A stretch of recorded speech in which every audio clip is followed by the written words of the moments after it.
Sa pagtatapos ng 2025, ating balikan ang ilang hakbang ng Department of Labor and Employment sa digitization at pag-expand ng access ng kanilang serbisyo sa buong bansa. At si Sofia Potenciano, una sa balita.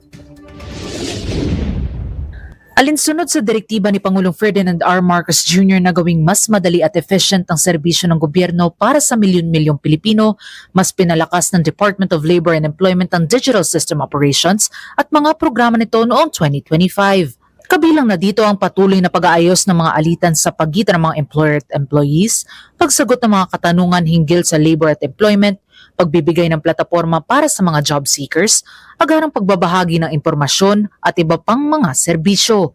Mula noong inilunsad ang DOLE Assistance for Request Management System, ang online platform ng kagawaran para sa pagsusumite, pagsubaybay at pagtugon sa mga assistance request, mahigit 50% na ang inimprove ng settlement time ng ahensya.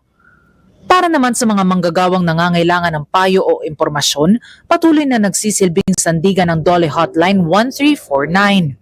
Patuloy rin ang pagsagot ng kagawaran sa mga katanungan sa pamamagitan ng Labor and Employment Assistant. Samantala, upang matiyak ang pagsunod ng mga establishmento sa General Working Standards, inilunsad rin ng Bureau of Working Conditions ang mga online system gaya ng Online Technical and Advisory Visit at DOLE Online Compliance Portal. Nakikinabang na rin ang mga profesional na manggagawa sa online system ng PRC na nagbibigay daan sa pag-a-update ng kanilang professional records online. Sa huling tala ng PRC, nakapagproseso na ang PRC Licensure Examination and Registration Information System o LERIS ng mahigit 3 milyong transaksyon.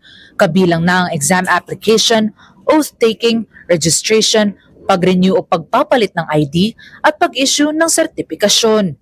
Ilan lamang ito sa mga digital services na hatid ng kagawaran. Ayon sa DOLE, patuloy rin nilang ipinatutupad ang Data Privacy Act of 2012 at siguruhing mapaunlad ang mga serbisyo sa pamamagitan ng teknolohiya at makapabigay ng pag-asa sa mga manggagawa. Nauuna sa balitang totoo at laging bago. Sofia Potenciano, alauna sa balita, Congress TV.